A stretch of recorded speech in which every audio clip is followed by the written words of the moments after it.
Hello and welcome to the PhoneArena.com review of the 755p by Palm. The 755p is offered by three different national carriers: Verizon, Sprint, and Alltel. It replaces the 700p in the carrier's lineup and has been out since May on Sprint, October on Alltel, and has just recently launched on Verizon. The main difference with the 755p is cosmetic. As you can see, there is no external antenna, and the phone has gotten marginally slimmer as well. The SD slot has been moved to the side and replaced with mini SD. But other than that, the phone is basically the same design as Treos of the past. On the front, you have a 320 by 320 pixel 65,000 color display.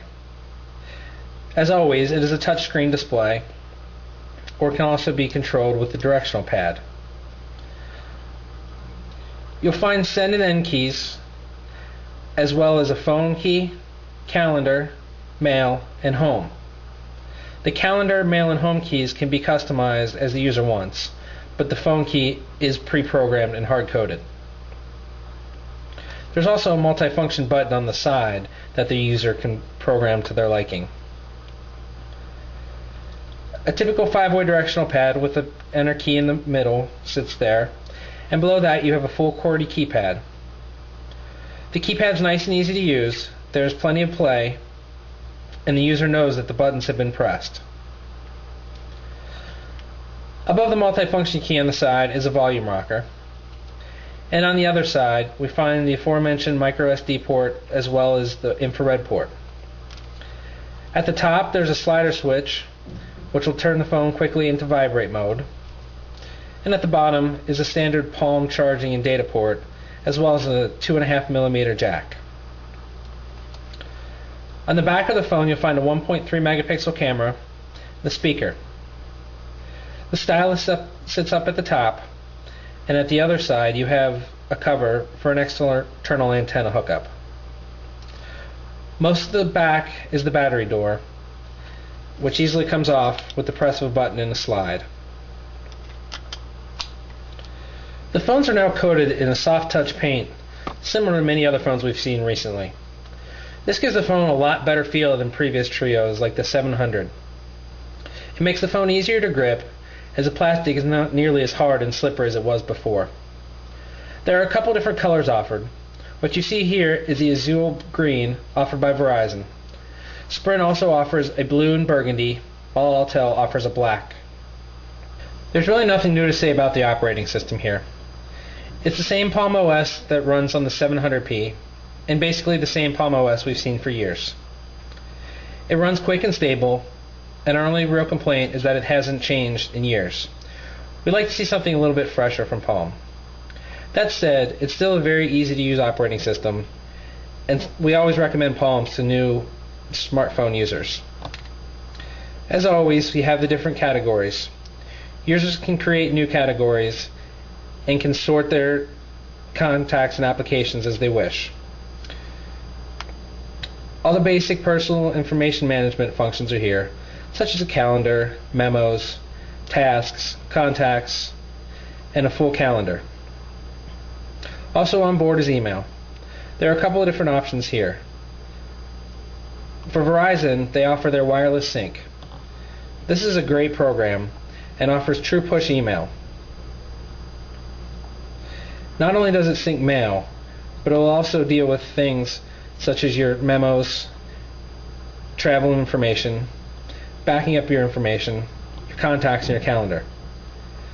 Once the software is installed on a computer, as long as that computer is up and running, you can initiate a wireless sync and pull all that information.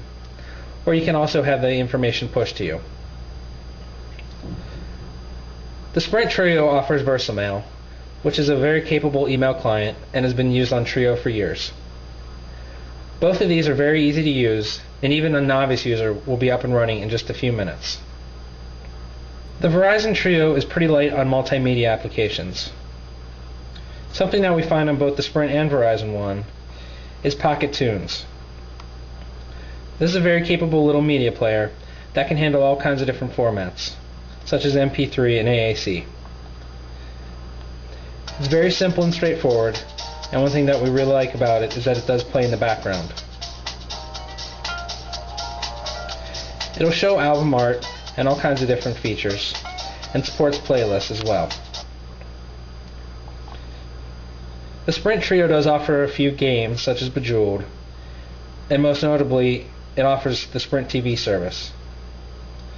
This is the same Sprint TV we've seen on Treos before, as well as the new Centro.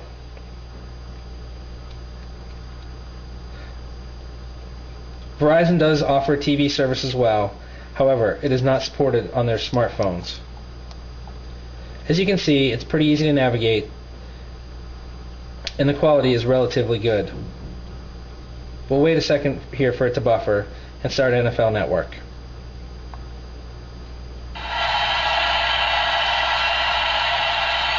After a few seconds it goes to full screen mode, but you can still control the player by using the directional pad. What winning a championship does. Winning a championship. The camera and camcorder perform just fine, but they're nothing all that special. As you can see, it's a very simple interface. You can switch between the camera and camcorder straight from there, and you can go into the picture viewing album. You can create your own, and it also will have the default Palm album. Settings are sparse.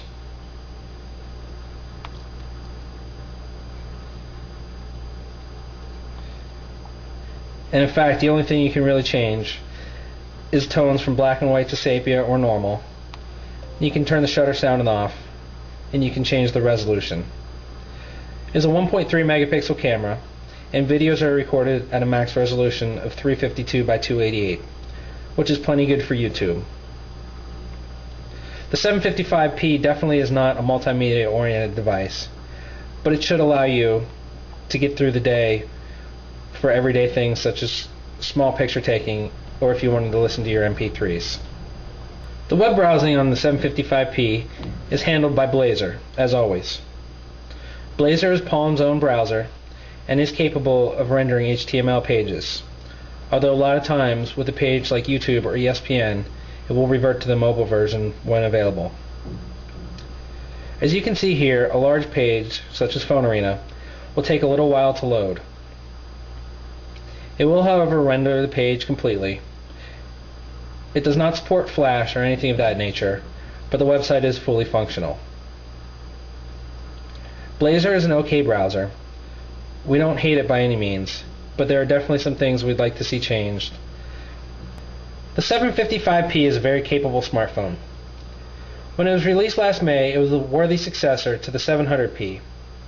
And though the changes were minor, the updated styling gave the phone a much more modern look, and the soft touch rubber made it more practical and easy to use. However, with the launch of the Centro in November, even Palm has acknowledged that their phones are large and need to be smaller. There's really no two ways around it. The 755p is a big, heavy phone. A die-hard Palm user on Verizon or Alltel really has no other option, but Sprint users should definitely check out the Centro, and we wouldn't be opposed to looking at other platforms as well.